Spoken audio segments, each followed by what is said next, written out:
I'm Dalila Carter, a 29-year-old cybersecurity analyst, and this happened 9 months ago. I'm sharing this story because privacy violations and illegal surveillance are becoming increasingly common, especially targeting young women living alone. I had been searching for an apartment in downtown Seattle for months when I found what seemed like the perfect place. It was a beautiful 1920s building with original hardwood, floors, high ceilings, and vintage charm. The rent was surprisingly affordable for the location, which should have been my first red flag. My landlord, Vincent Torres, was 52 years old and had owned the building for 15 years. He seemed like a caring property manager who genuinely wanted his tenants to be happy. He would bring fresh flowers to the lobby, organize building social events, and was always available to fix maintenance issues immediately. Vincent made a big deal about the building's security features. He had installed what he claimed were state-of-the-art security cameras in hallways and common areas. He said he wanted his tenants, especially young women, to feel safe and protected in their homes. What made Vincent seem trustworthy was his attention to tenant comfort. He would remember personal details about everyone's lives, ask about our jobs and relationships, and seem genuinely interested in our well-being. He positioned himself as a protective father figure for the building's residents. The building housed 12 apartments, mostly occupied by young professionals and graduate students. Vincent specifically targeted women in their 20s and 30s, claiming he wanted to create a safe community for career-focused females. He would advertise the apartments as perfect for single women. Vincent's rental process was unusually thorough. He would conduct lengthy interviews with potential tenants, asking detailed questions about their work schedules, social lives, and personal habits. He claimed this was to ensure compatibility with the building's community atmosphere. The first strange thing I noticed was Vincent's tendency to enter apartments for maintenance checks when tenants weren't home. He would always text beforehand and leave small improvements like new light bulbs or fresh towels. It seemed thoughtful rather than intrusive. Vincent also had master keys to every apartment and would often mention seeing our daily routines. He would comment on when we came home from work, when we had guests over, or when we were traveling. He claimed he noticed these things because he was attentive to building security. I initially appreciated Vincent's attentiveness. As a woman living alone, I felt safer knowing someone was watching out for potential break-ins or suspicious activity. He would text me if packages were delivered or if he noticed anything unusual around the building. The first red flag came when Vincent started making uncomfortably specific comments about my personal life. He would mention details about my work calls, my exercise routine, and even my Netflix viewing habits. When I asked how he knew these things, he would claim he could hear through the walls or had noticed patterns. Vincent's most disturbing behavior was his fascination with his female tenants' dating lives. He would ask invasive questions about boyfriends, comment on when men visited our apartments, and seemed particularly interested in our relationship status changes. He framed this as building security concerns. I started feeling uncomfortable when Vincent began making surprise visits to my apartment. He would claim there were urgent maintenance issues that needed immediate attention, but these visits always seemed to happen when I was home alone and relaxing. The breakthrough came when I was debugging a network security issue for a client and noticed unusual Wi-Fi traffic in my apartment building.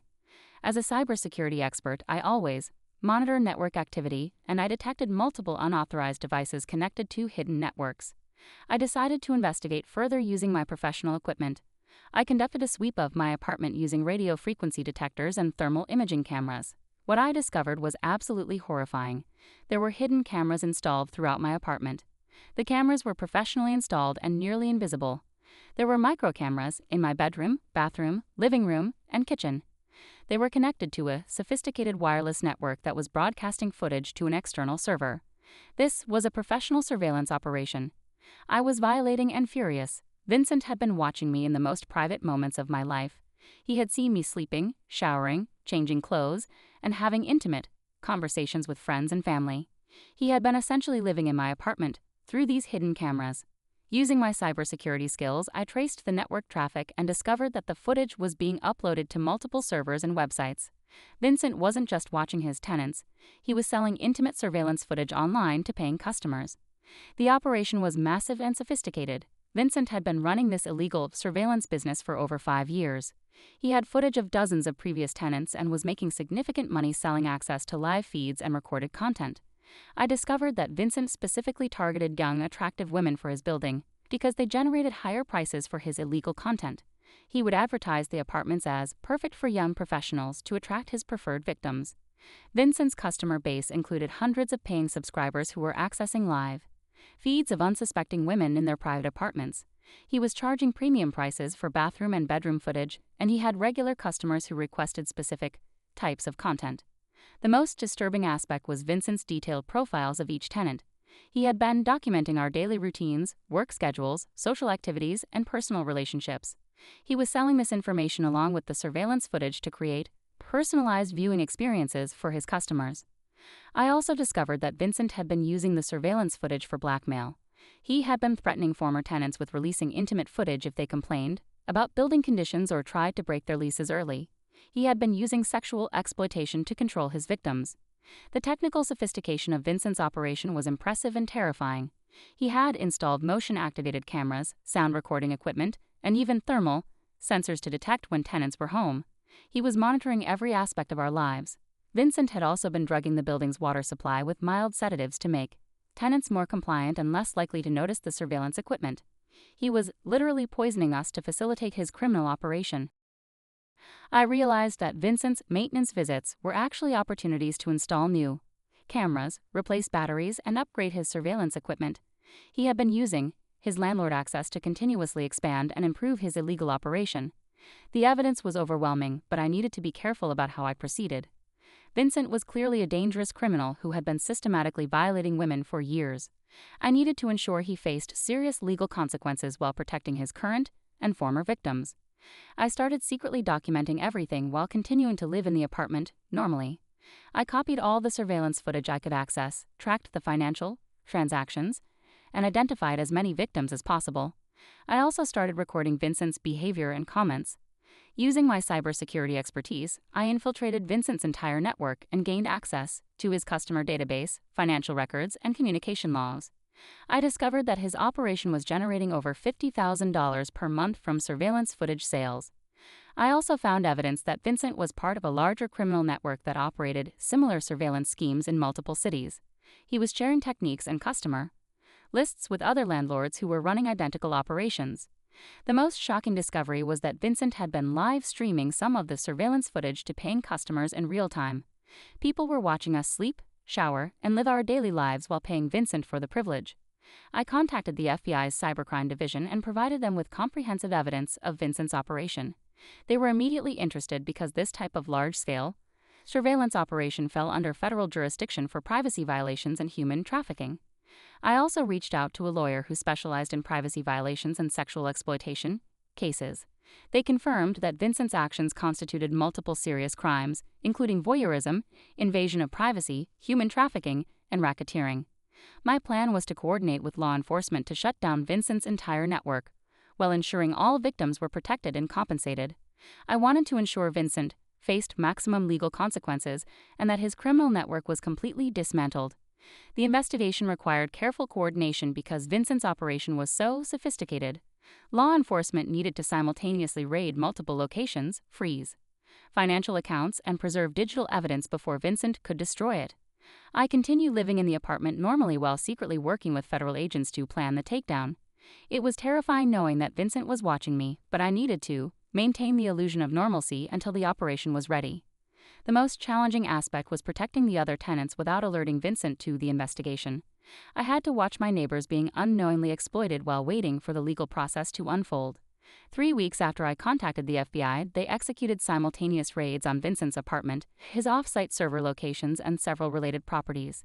They seized massive amounts of digital evidence and arrested Vincent along with 6 associates.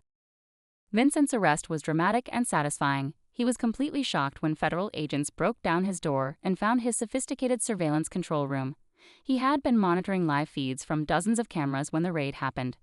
The investigation revealed that Vincent's operation was even larger than I had initially discovered. He had been running surveillance schemes in 4 different cities and had exploited over 200 women over 8 years. He had generated over $2 million from selling intimate surveillance footage. Vincent tried to claim that his tenants had consented to the surveillance, but the evidence was clear that none of us had any knowledge of the cameras. He had been systematically violating our privacy and selling our most intimate moments to strangers. The digital evidence was overwhelming. Vincent had detailed records of his entire operation, including customer lists, financial transactions, and marketing materials for his illegal surveillance business. He had been treating women's privacy as a commodity to be sold. During the legal proceedings, more victims came forward from Vincent's previous buildings. Many women had suspected something was wrong but had been too afraid to report it. Some had been blackmailed with intimate footage and had paid Vincent to keep their videos private. Vincent's trial was a nightmare for him.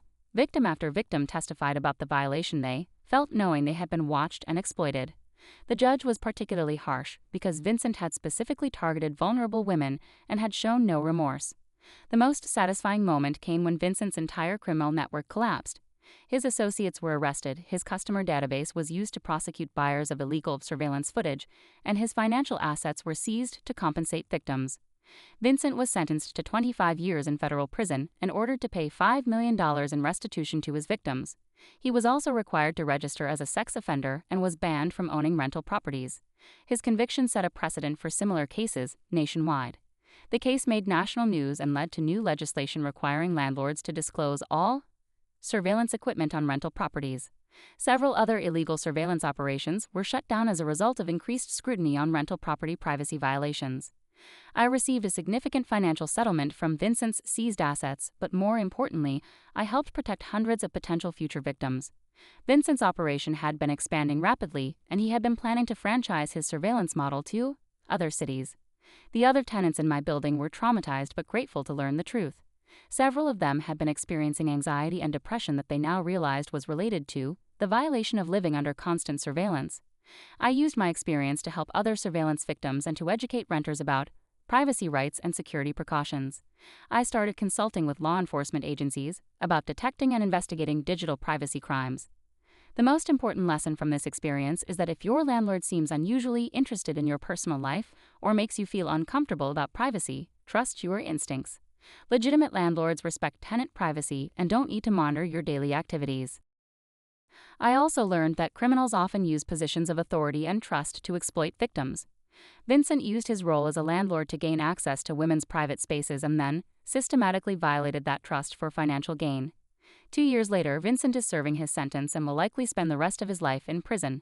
He occasionally writes letters to his victims claiming he's reformed and asking for forgiveness, but the evidence showed his crimes were calculated and predatory.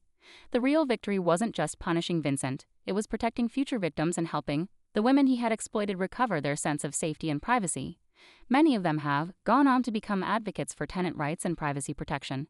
I now live in a different apartment where I've installed my own security system and regularly check for unauthorized surveillance equipment. I've also helped several friends and colleagues secure their homes against similar violations. Vincent thought he was untouchable because he owned the building and had been operating successfully for years. He believed his technical sophistication and careful victim selection made him invincible. But systematic exploitation always has vulnerabilities. The investigation revealed that Vincent had been planning to expand his operation internationally, targeting student housing and young professional buildings in major cities worldwide. We stopped him before he could destroy even more lives. Sometimes I think about all the women who might have been Vincent's future victims in other cities and countries. They're safe now because we exposed him before he could expand his criminal network globally. The surveillance equipment industry has also been forced to implement new safeguards to prevent the sale of hidden cameras to unauthorized buyers. Vincent's case led to industry-wide changes in how surveillance equipment is regulated and monitored. Vincent is now 54 and will likely spend the rest of his life in prison. He lost his freedom, his properties, his income, and his reputation. Meanwhile, his victims have rebuilt their lives and learned to protect their privacy more effectively. The revenge was complete, but more importantly, justice was served. Vincent can't violate any more women's privacy, and his criminal network was completely dismantled. The illegal surveillance industry took a major hit because of our case. That's the real victory, not just getting revenge on Vincent, but protecting other potential victims from experiencing what hundreds of women went through. In the end, the truth always comes out, and privacy criminals always face consequences, no matter how sophisticated their operations might be.